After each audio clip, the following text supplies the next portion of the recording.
Beautiful blue kitchen in Arkansas. Who says you can't have it all?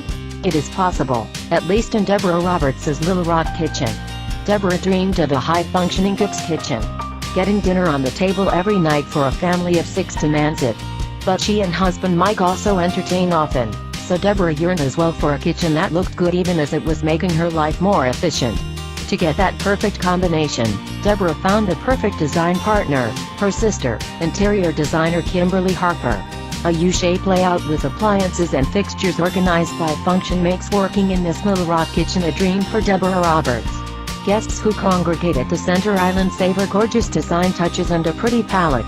Custom blues are set up by walls in gray mist and trim in white dove by Benjamin Moore.